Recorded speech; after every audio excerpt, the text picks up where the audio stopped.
तो hello all, आज की इस वीडियो में हम लोग बात करने वाले कारों के बारे में, कारो 2020। पहले मैं आपको बता दूं कारो 2020 होता क्या है, और अगर किसी को पता है कि कारो क्या होता है तो आप थोड़ा बहुत आगे तक स्किप कर सकते हैं, ठीक है ना। आपसे मेरी उम्मीद है कि एक आप 1.25 की स्पीड पे इसको देखें, है ना। कारों के बारे में मैं आपको बता दूं, कारो ऐसा होता है कि जैसे जो ऑडिट रिपोर्ट बनाता है तो उसके साथ में उसको कारो रिपोर्ट भी बनानी पड़ती है।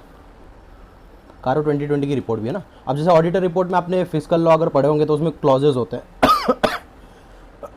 कारों में भी 21 क्लॉजेज होते हैं, ठीक है। मतलब ऑडिटर को एक 2 या 3 पेज का एक रिपोर्ट बनाना पड़ता है जिसके अंदर 21 क्लॉजेज होते हैं। 21 क्लॉजेज में पहला होता है फिक्स असेट, ऐसे इन्वेंट्री, इन्वेस्टमेंट, बहुत सारे क्लॉजेज होते हैं, उनके ऊपर कारों में ऑडिटर को रिपोर्ट करना पड़ता है। तो ये बेसिक एक इंट्रोडक्शन था इसका, ये आपके काम नहीं आने वाला है, ठीक है ना। अब हम लोग बात कर लेते हैं कारों के अंदर क्वेश्चन किस टाइप के आते हैं। 3 टाइप के क्वेश्चन मैं बताता हूँ आपको। सबसे पहले कारों की एप्लीकेबिलिटी के ऊपर क्वेश्चन आता है, ठीक है। उसके बाद में कारों की जो 21 क्लॉजेज है आप इसके नाम रट ले, इनके ऊपर क्वेश्चन आता है। और 4 क्वेश्चन ICAI के जो फेवरेट हैं वो मोस्टली पूछे जाते हैं। एक फिक्स असेट के ऊपर, दूसरा इन्वेंट्री के ऊपर, तीसरा रीपेमेंट ऑफ ड्यूज़ के ऊपर, और चौथा fix asset, inventory, repayment of dues and last था फ्रॉड, ठीक है ना। तो आज की चैप्टर में हम लोग कवर करने वाले हैं एप्लीकेबिलिटी एंड 21 क्लॉज। इसके लिए हमारा एक पार्ट 1 होगा जो आज का ये सेगमेंट है, और इन 4 के लिए मैं पार्ट 2 बनाऊंगा, वो भी आप रेफर कर लीजिएगा, ठीक है ना। तो हम लोग स्टार्ट करते हैं कारों की एप्लीकेबिलिटी के ऊपर। सबसे पहले कारों, सिंपल सी बात है कि कारों देखो सारी कंपनी पे एप्लीकेबल होता है। कंपनी जो भी, अगर कोई कंपनी है, अगर कोई भी कंपनी बनी है तो उसको ऑडिट करवाना जैसे कंपलसरी होता है तो उसकी ऑडिट रिपोर्ट बनती है, वैसे हर ऑडिटर को कारो रिपोर्ट भी बनाना मैंडेटरी होता है, ठीक है ना, सारी कंपनी के ऊपर। लेकिन एक्सेप्ट कुछ कंपनियों को इस दायरे से बाहर कर दिया गया है। एक्सेप्ट में मैं आपको लिमिट याद दिला देता हूँ, देखो SBI 08 एंड PVT, ठीक है। S फॉर हो जाएगा हमारा small, B for banking, I for insurance, O for 1 person company, याद रखना इसको, 1 पर्सन, 8 मतलब सेक्शन 8 कंपनीज। और प्राइवेट कंपनीज, देखो IPC में हमने एक चीज़ पढ़ी थी, कोई भी प्राइवेट कंपनी अगर उसका नॉट बीइंग होल्डिंग और सब्सिडरी ऑफ पब्लिक कंपनी, है ना, अगर ये कोई भी प्राइवेट कंपनी उठा रहे तो पहले आप चेक कर लो कि वो होल्डिंग या सब्सिडरी नहीं हो पब्लिक कंपनी की, देन उसका थ्रेशोल्ड लिमिट हम लोग चेक कर लेते हैं। प्राइवेट कंपनी कौन, जिनका PBT 1/10, ठीक है ना। Paid up share capital 1 crore या उससे कम होना चाहिए, बोरोइंग 1 करोड़ या उससे कम होना चाहिए, टर्नओवर 10 करोड़ या उससे कम होना चाहिए, PBT 110। तो इन कंपनियों को कारों के दायरे से बाहर कर दिया गया है, एक्सेप्शन से ये, ठीक है। तो यहाँ पे एप्लीकेबिलिटी की बात खत्म हो गई, सारी कंपनियों के ऊपर एप्लीकेबल होता है except SBI 08 and private company. Private company के ऊपर 2 कंडीशन है कि वो नॉट बीइंग होल्डिंग और सब्सिडरी ऑफ पब्लिक कंपनी, और जिसका PBT 110 होना चाहिए, PBT 1/10, PBT 1/10 ऐसे करके याद कर लेना, SBI 08 PBT 1/10, खत्म हो गया। उसके बाद में हम लोग बात करते हैं कारों के 21 क्लॉजेस की। तो कारों के 21 क्लॉजेस रटना होते हैं हमको उनके नाम समेत। तो रटने की जो है हमारे पास में कुछ ट्रिक है जो मैं आपको अभी बताऊंगा। पहले आपको एक कहानी सुननी पड़ेगी, एक स्टोरी होती है। स्टोरी को हम लोग देखो 4 फेज़ में डिवाइड करेंगे, first, second, third and fourth. सबसे पहले मैंने एक कंपनी सेल की है, उसके बाद में हम उस कंपनी का पैसा अप्लाई कर रहे हैं फ्रॉड करने के लिए, ठीक है ना। वो फ्रॉड हमारा इंटरनल ऑडिट सिस्टम पकड़ लेगा, है ना। और लास्ट में consideration raised bye outgoing auditor, वैसे मटेरियल अनसर्टेनिटी वाला एक लास्ट वाला फेज़ में आपको समझा दूंगा अलग से, उसका कोई नाम नहीं दिया मैंने। सबसे पहले हम लोग सोचना कि आप क्या कर रहे हो, आप चाह रहे हो कि एक अपनी जो A कंपनी है वो किसी B कंपनी को आप सेल कर दो, ठीक है ना। आपने सेल कर दिया, आप सेल करने के बाद में उनको क्या बोलते हो कि प्लीज़ भाई साहब फिक्स द पीसी, है ना। वो पूछेगा क्यों, तो हम बोलेंगे क्यों, क्योंकि एक स्टैट्यूटरी रिक्वायरमेंट है, आपको पैसा तो देना पड़ेगा ना, हमने आपको कंपनी बेची है तो पहली लाइन क्या बोली हमने, fix the PC because it's a statutory requirement. तो जैसे ही आप सोचोगे पैसा, जल्दी पैसा पे करो ताकि हम लोग क्या करें, अनरिकॉर्ड कर पाएँ हमारे एसेट और लाइबिलिटीज़ को, तो आप प्लीज़ रीपेमेंट करवा दो। 4 वर्ड याद हुए, फिक्स द पीसी, सामने वाले को बोला हमने फिक्स द पीसी, है ना। क्यों, क्योंकि एक स्टैट्यूटरी रिक्वायरमेंट है, हम लोग चाहते हैं कि हमारी रिकॉर्ड को, हमारी जो असेट्स है उनको अनरिकॉर्ड कर ले ताकि आप प्लीज़ रीपेमेंट करवा दो। याद रखना ये वर्ड, फिक्स द पीसी, है ना, because it's a statutory requirement. तो हम लोग अनरिकॉर्ड करना चाहते हैं एसेट और लाइबिलिटीज़ को, तो प्लीज़ आप रीपेमेंट करवा दो, ठीक है ना। उसके बाद में अप्लाई टू फ्रॉड, ये मैं बताता हूँ आपको। सामने वाला जब भी आपको जैसे ही आपको रीपे करेगा, आप क्या करोगे पता है, आपके मन में क्या था, आपने जो कंपनी बेची थी ना, आप चाहते थे कि उसका जो पैसा आने वाला है वो आप किसी फ्रॉड में लगाते हैं। कैसे लगाते हैं, application of money in doing fraud by making Nidhi company and doing related party transaction. Basic सी बात है, देखो अभी तक जितना पढ़ा मैं पूरा रिपीट कर देता हूँ। सबसे पहले हमने सामने वाले को कंपनी बेची, उसके बाद में से हमारी कहानी चालू हुई। हमने सामने वाले को बोला कि फिक्स द पीसी, ठीक है। कंपनी बेचने के बाद में हमने उसको बोला फिक्स द पीसी, ठीक है ना। क्यों, क्योंकि एक स्टैट्यूटरी रिक्वायरमेंट है। आप हम लोग अनरिकॉर्ड करना चाहते हैं एसेट और लाइबिलिटीज़ को, प्लीज़ रीपेमेंट करवा दो, ठीक है ना। जैसे ही उसने रीपेमेंट करवाया, हमने हमारा काम चालू कर दिया फ्रॉड करना। हमने क्या करा, एप्लीकेशन ऑफ मनी करी, फ्रॉड करने के लिए निधि कंपनी खोली और रिलेटेड पार्टी ट्रांजेक्शन करना चालू कर दिया, ठीक है ना। अब यहाँ पे क्या होता है कि जब आप ऐसे कुछ काम करते हो तो कभी ना कभी पाप सामने आ ही जाता है। तो यहाँ पर क्या होगा, आपका जो, इसमें मैं थोड़ा सा नीचे समझा देता हूँ आपको। आपका जो इंटरनल ऑडिट सिस्टम होगा, अभी कहानी सुनते जाना, लास्ट में आप पाओगे कि आपको सारे क्लॉज याद हो गए। इंटरनल ऑडिट सिस्टम वो आपका फ्रॉड पकड़ लेता है ना। फ्रॉड पकड़ता है तो उसको पता चलता है कि आपने नॉन कैश ट्रांजैक्शन किए हैं डायरेक्टर लोगों के साथ में, ठीक है ना। यहाँ पे मैंने क्या बताया, जो आपका इंटरनल ऑडिट सिस्टम है वो आपका फ्रॉड पकड़ लेता है और पता चलता है उसको कि आपने नॉन कैश ट्रांजैक्शन किया अपने डायरेक्टर लोगों के साथ में। इंटरनल ऑडिट सिस्टम यहाँ से अपना कान पकड़ के लेके जाएगा किधर, आरबीआई के ऑफिस पे। आरबीआई के ऑफिस पे जाके हम लोग जब खड़े होंगे तो वो आरबीआई को ये सारी कहानी बता देगा, इन लोगों ने नॉन कैश ट्रांजेक्शन किया है। आरबीआई का कहना ये होगा कि अगर हम लोग नोट छाप रहे हैं, हम लोग गए आरबीआई के ऑफिस में, आरबीआई का कहना ये होगा कि अगर हम लोग नोट छाप रहे हैं तो तुम लोग नॉन कैश ट्रांजेक्शन क्यों कर रहे हो। तो क्या करना पड़ेगा हमको, पहले इस फ्रॉड को रजिस्टर करवाना पड़ेगा, रजिस्ट्रेशन विथ आरबीआई, ठीक है ना। हमारा जो इंटरनल ऑडिट सिस्टम हमको लेके जाएगा और सीधा कंप्लेन करना चालू करेगा।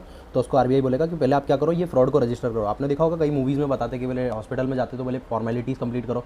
वैसे हम लोग जब आरबीआई में जाएंगे, इंटरनल ऑडिट सिस्टम बकना चालू करेगा तो उसके पहले आरबीआई को बोलेगा पहले आप लोग रजिस्टर करवाओ इस फ्रॉड को आरबीआई के साथ में, ठीक है ना। ये रजिस्टर करवा लिया, रजिस्टर करवाने के बाद में सारी बातें सुना दी। देन आरबीआई हमसे पूछता है कि भैया आपने ये नॉन कैश ट्रांजेक्शन क्यों करें, हम लोग पैसा तो छाप रहे थे। तो हमने बोला कि हमारे पास में कैश नहीं था, हमको कैश लॉसेस हो चुके थे, इसीलिए हमने नॉन कैश ट्रांजेक्शन करें। तो यहाँ से आरबीआई क्या करता है, हमको बरी कर देता है, छोड़ देता है। लेकिन अभी भी इंटरनल ऑडिट सिस्टम को कहीं ना कहीं लग रहा है कि हमने कभी कुछ मिस्टेक अभी भी बाकी है हमारे अंदर, मतलब फ्रॉड तो नेचर है हमारा, तो हम कहीं ना कहीं और फ्रॉड्स कर रहे होंगे, ठीक है ना। अभी तक ये जितनी कहानी मैं वापस से रिपीट कर देता हूँ,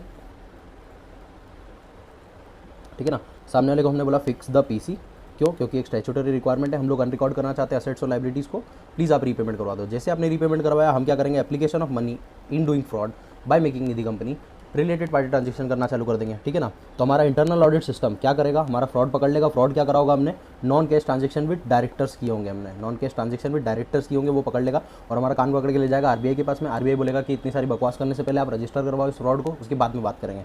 तो हमने रजिस्ट्रेशन ऑफ विद आरबीआई करवाया। रजिस्ट्रेशन विद आरबीआई करवाने के बाद में जब उसने हमसे रीज़न पूछा, रीज़न, तो रीज़न हमने क्या बताया कि हमको कैश लॉसेस हो चुके थे बहुत सारे, इसलिए हमने नहीं करा। तो आरबीआई ने क्या करा, हमको छोड़ दिया।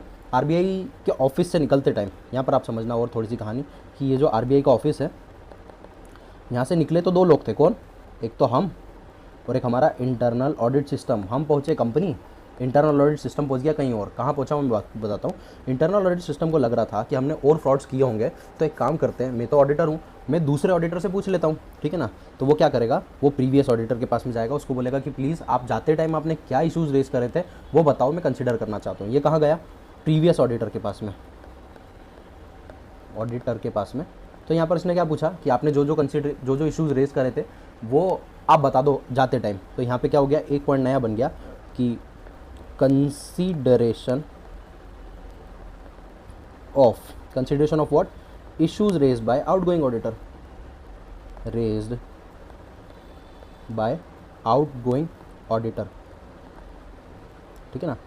जाते हुए ऑडिटर ने क्या इश्यूज रेज किए थे उसको कंसीडर करना चाहिए, ठीक है ना। जब उसकी बातें हमने सुनी, इंटरनल ऑडिटर ने सुनी, तो उसको लगा कि यहाँ पे तो कोई ना कोई मटीरियल अनसर्टेनिटी एग्जिस्ट कर रही है, मटीरियल अनसर्टेनिटी, ठीक है ना। यहाँ तक समझ में आई बात। मटेरियल अनसर्टेनिटी एग्जिस्ट कर रही है। इसके बाद में 2 क्लॉज और बचे, बस अपन 19 तक आ चुके हैं अभी, है ना।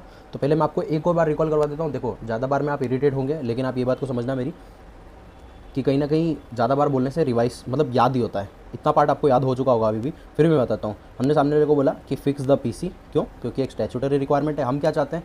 अनरिकॉर्ड करना असेट और लाइबिलिटीज़ को, प्लीज़ रीपेमेंट करो। जैसे ही वो रीपेमेंट करेगा हम क्या करेंगे? Application of money doing fraud by making a Nidhi company and doing related party transaction. Related party कौन है? डायरेक्टर है, याद रखना। यहाँ पे रिलेटेड पार्टी नीचे उनका फ्रॉड उनके साथ में ही करा है अपन ने मिल के, ठीक है ना।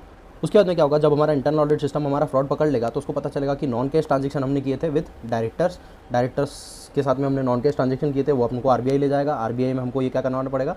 ये रजिस्ट्रेशन विद आरबीआई करवाना पड़ेगा। रजिस्ट्रेशन विद आरबीआई हुआ। उसके बाद में हमने रीज़न हमने बताया कि हमारे क्या हुए थे? कैश लॉसेस हुए थे, इसलिए हमने जो नॉन कैश ट्रांजेक्शन किए, कैश था ही नहीं हमारे पास में आगे। तो यहाँ से आरबीआई के ऑफिस से निकले। उसके बाद में क्या हुआ कि हम तो कंपनी पहुँच गए, लेकिन इंटरनल ऑडिट सिस्टम के अभी भी मन में क्या है? कहीं ना कहीं एक कीड़ा है कि उसको पता करना है कि और कोई से फ्रॉड हो रहे हो, तो वो पता कर ले। तो वो कहाँ जाएगा? प्रीवियस ऑडिटर के पास जाएगा। इतनी पूरी कहानी सिर्फ इस एक पॉइंट को बताने के लिए। वो क्या करेगा? प्रीवियस ऑडिटर के घर जाएगा, उससे पूछेगा कि आपने जो इश्यूज़ रेज किए थे उसको मैं कंसीडर करना चाहता हूँ, तो बताओ। तो वो क्या करेगा? Consideration of issues raise by outgoing auditor. Then उसको पता चलेगा कि कहीं ना कहीं मटेरियल अनसर्टेनिटी एग्जिस्ट करती है ना। तो वो और जांच पड़ताल करना चालू करेगा। जब और जांच करेगा, अब सिर्फ 2 पॉइंट बाकी है, ध्यान से सुनना। जब वो जांच करेगा तो उसको पता चलेगा कि हमने क्या किया है, पता है? सीएसआर बनाने की रिस्पॉन्सिबिलिटी पता है आप लोगों को? 2% सीएसआर बनाना पड़ता है अपने प्रीवियस 3 साल के प्रॉफिट जो होते हैं ना, 3 साल के जो प्रॉफिट होते हैं उनका एवरेज करते हैं इंटू 2%, आई थिंक, हाँ 2% प्रॉफिट का जो होता है ना, इतने अमाउंट को हमको कॉर्पोरेट सोशल रिस्पॉन्सिबिलिटी करना पड़ता है। और अगर आप इसको नहीं यूज़ करते हो तो आप इसको ट्रांसफ़र करना पड़ता है। तो उसको पता चला कि इन लोगों ने सही में सीएसआर को यूज़ नहीं किया है और अनस्पेंट अमाउंट जो था ना उसको ट्रांसफ़र कर दिया है। तो एक मिस्टेक और करी आपने। जाँच पड़ताल करने पर उसको पता चला कि अनस्पेंट अमाउंट ऑफ सीएसआर हुआ है। जब उसको पता चलेगा कि इतनी सारी गड़बड़ियाँ चल रही कंपनी में, तो लास्ट में ऑडिटर के पास में एक ही ब्रह्मास्त्र बचता है। वो क्या करेगा? रिमार्क्स एंड एडवर्स ओपिनियन, ख़त्म। ठीक है, यहाँ तक की पूरी कहानी समझ में आई। अब मैं एक बार और रिपीट करूँगा, देन उसके बाद मैं आपको 21 क्लॉज से वाकिफ़ करवा दूँगा। सबसे पहले हमने वो सामने वाले को बोला फिक्स द पीसी, क्यों? क्योंकि एक स्टैट्यूटरी रिक्वायरमेंट है। हम चाहते हैं अनरिकॉर्डेड असेट और लाइबिलिटीज़ को करना। प्लीज़ आप रीपेमेंट करवा दो। रीपेमेंट करवाओगे तो हम लोग application of money doing fraud करेंगे, निधि कंपनी बनाएंगे, रिलेटेड पार्टी ट्रांजेक्शन करेंगे। इंटरनल ऑडिट सिस्टम में जो हम फ्रॉड हमारा पकड़ लेगा, वो पता चलेगा कि नॉन कैश ट्रांजेक्शन करें हमने विद डायरेक्टर्स, तो वो रजिस्ट्रेशन विद आरबीआई करवा देगा हमारे फ्रॉड को जाके। आरबीआई को हम लोग सिर्फ रीज़न बता देंगे, आरबीआई हमको छोड़ देगा। रीज़न क्या होगा कि हमको कैश लॉसेस हुए थे। कैश लॉसेस का रीज़न मैंने बताया, आरबीआई ने हमको छोड़ दिया। अभी भी इंटरनल ऑडिट सिस्टम चाहता है कि कोई फ्रॉड पकड़े तो वो प्रीवियस ऑडिटर के पास में जाएगा, देन उसकी जो बातें हैं उसको सुनेगा, मतलब कि उसको consideration of issues raise by outgoing auditor. तो उसको पता लगेगा कि अभी भी कोई मटेरियल अनसर्टेनिटी एग्जिस्ट करती है, तो और जांच पड़ताल करेगा। उसको पता चलेगा कि transfer of amount of CSR हुआ है, तो वो क्या करेगा? रिमार्क और एडवर्स इफेक्ट डाल देगा। ठीक है ना। तो यहाँ पे कुछ पॉइंट्स हमारे मतलब 21 क्लॉज टोटल कंप्लीट हो चुके हैं। थोड़े से कुछ एक छोटा सा एफर्ट और लगा लो, इतना लेक्चर भी सुन लिया है, छोटा सा एफर्ट और लगा लो। कुछ जगह पे मैंने शॉर्ट फॉर्म्स यूज़ करें, उसको मैं अभी बनाऊंगा, तो वो आपको बस ध्यान से सुनते जाना है, ठीक है ना।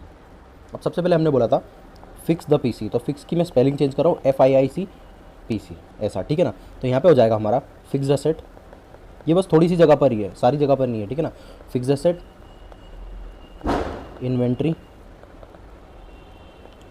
इन्वेस्टमेंट, उसके बाद में कंप्लायंस ऑफ सेक्शन 185 186, ये सेक्शन याद नहीं मेरे को क्या है ना। पीसी मतलब हो जाएगा तुम्हारा पब्लिक डिपॉजिट, इसका आगे रेफरेंस आएगा, and cost record. Fix the PC, क्यों? क्योंकि एक स्टैट्यूटरी रिक्वायरमेंट है। तो यहाँ पे आता है स्टैट्यूटरी ड्यूज, ठीक है ना। ये आ गया फिक्स द पीसी, ये अपने ख़त्म हो गए। FIIC है, ये पीसी है। स्टैट्यूटरी रिक्वायरमेंट, स्टैट्यूटरी ड्यूज़ हैं, ठीक है ना। अनरिकॉर्डेड इनकम है और रीपेमेंट ऑफ ड्यूज़ है, ठीक है ना। तो यहाँ पे हो जाएगा स्टैट्यूटरी ड्यूज़ हैं, हम चाहते हैं कि अनरिकॉर्ड करें हमारे एसेट और लाइबिलिटीज़ को, अनरिकॉर्डेड इनकम कर दो, अनरिकॉर्डेड इनकम, है ना। उसके बाद में अनरिकॉर्डेड इनकम और रीपेमेंट ऑफ ड्यूज़। तो आप अपना क्या करो? रीपेमेंट ऑफ ड्यूज़ कर दो, ठीक है, यहाँ तक समझ में आया। उसके बाद में सारे नाम एज इट इज़ यूज़ करें, इसमें कोई भी शॉर्ट फॉर्म नहीं है। उसके बाद में तुम्हारा आ जाएगा ये application of money, fraud, Nidhi company और आरपीटी, एज इट इज़ है। Application of money, Nidhi, sorry, application of money in doing fraud, Nidhi company और रिलेटेड पार्टी ट्रांजेक्शन। ठीक है ना, आलसी बनो, छोटा छोटा लिखो। आगे बात कर लेते हैं। इतना हो गया, application of money, related party transaction, ये हो गया। उसके बाद में हमारा इंटरनल ऑडिट सिस्टम पकड़ लेगा हमको। ठीक है, यहाँ पे हमारा क्या करेगा, इंटरनल ऑडिट सिस्टम पकड़ लेगा। इंटरनल ऑडिट सिस्टम क्या पकड़ेगा कि हमने non cash transaction with director किए हैं, तो हमको रजिस्ट्रेशन विथ आरबीआई कराना पड़ेगा। और वो रीज़न पूछेगा तो हम बताएंगे कि हमको कैश लॉसेस हुए थे। ठीक है ना, ये 4 ये हो गए। उसके बाद में लास्ट इंटरनल ऑडिट सिस्टम, ये कैश लॉसेस के बाद में हमको आरबीआई छोड़ देगा, हम जाएंगे कंपनी, वो जाएगा घर, घर जाएगा वो ऑडिटर के घर जाएगा, ऑडिटर के घर जाएगा तो क्या होगा, consideration of issues raised bye out going auditor, है ना, जगह नहीं है मेरे पास में, देख लो यहाँ पे consideration of issues raise by out going auditor, ये हो जाएगा। उसको पता चलेगा कि कोई ना कोई मटेरियल अनसर्टिनिटी एग्जिस्ट कर रही है।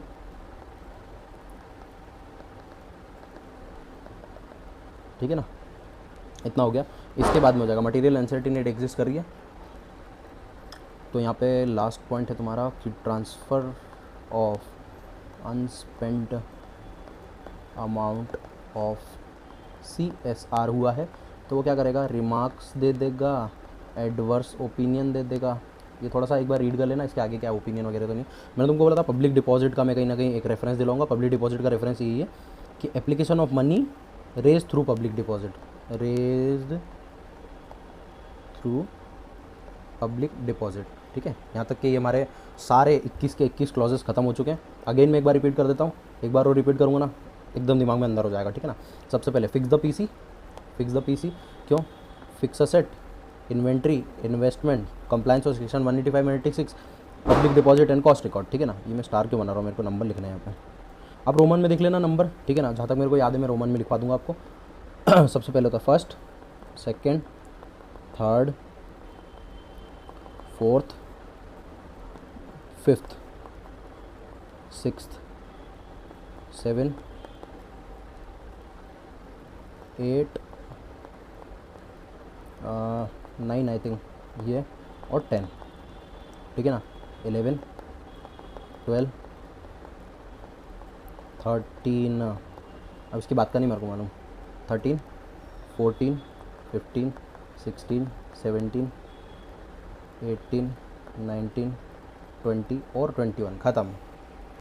ठीक है ना, सबसे पहले क्या बोला, fix the PC because it's a statutory requirement. हम चाहते हैं कि अनरिकॉर्डेड करें हमारी इनकम को, तो आप क्या करो, रीपेमेंट ऑफ ड्यूज़ करवा दो। रीपेमेंट ऑफ ड्यूज़ जैसे आप करोगे तो हम क्या करेंगे, एप्लीकेशन ऑफ मनी करेंगे, फ्रॉड करने के लिए निधि कंपनी बना के रिलेटेड पार्टी ट्रांजेक्शन कर लेंगे, तो हमारा इंटरनल ऑडिट सिस्टम कहीं ना कहीं हमारा फ्रॉड पकड़ लेगा। उसको पता चल जाएगा कि आप नॉन कैश ट्रांजेक्शन कर रहे हो डायरेक्टर्स के साथ में, तो वो क्या करेगा, रजिस्ट्रेशन विद आरबीआई करवा देगा। जैसे हम रीज़न बताएंगे कैश लॉसेस हुए हैं तो आरबीआई हमको छोड़ देगा। इंटरनल ऑडिट जाएगा किसके पास में, प्रीवियस ऑडिटर के पास में। Consideration of issues raise by out going auditor, previous auditor मत बोलो, आउट गोइंग ऑडिटर बोलना चालू करो। ठीक है ना, तो उसकी बातें सुनकर उसको लगेगा कि मटेरियल अनसर्टिनिटी एग्जिस्ट करती है, तो ट्रांसफर ऑफ तो पता जांच करने पे पता चलेगा कि transfer of unspent amount of CSR हुआ है, तो वो क्या करेगा, रिमार्क्स और एडवर्स ओपिनियन दे देगा। ठीक है ना, इस तक के चैप्टर में अभी हमने 2 क्वेश्चन कवर कर लिए हैं। एक होता है एप्लीकेबिलिटी और दूसरा 21 क्लॉज के नाम याद कर रही हैं विद क्लॉज नंबर। ठीक है ना, तो इतना हमने कर लिया है। इसके बाद के जो 4 क्वेश्चन हैं 4 क्लॉजेस के ऊपर मैं जो आपको दिखाया, ये इंपॉर्टेंट है। अगर आप मेरा नेक्स्ट लेक्चर नहीं देखते हो तो भी आपको क्या करना है कि ये तो पढ़ ही लेना है कहीं से भी। एक तो फिक्स असेट, इन्वेंट्री, एक रीपेमेंट ऑफ ड्यूज़ और एक फ्रॉड। ये 4 ICAI के फेवरेट है ना। और अगर चाहते हैं कि आप मैं इसके ऊपर लेक्चर बना के डाल दूँ तो मैं तो डाल ही दूँगा। यहाँ पे वापस नाम लिखा देता हूँ, fix asset, inventory, repayment of dues और फ्रॉड। ठीक है, ये 4 क्वेश्चन मैं नेक्स्ट लेक्चर पार्ट 2 ऑफ कारो में कवर करूँगा। एक और चीज़, थैंक्स फॉर वॉचिंग। अगर ये आप PDF चाहते हैं मेरे को कमेंट करके बताना, मैं डाल दूँगा टेलीग्राम चैनल पे।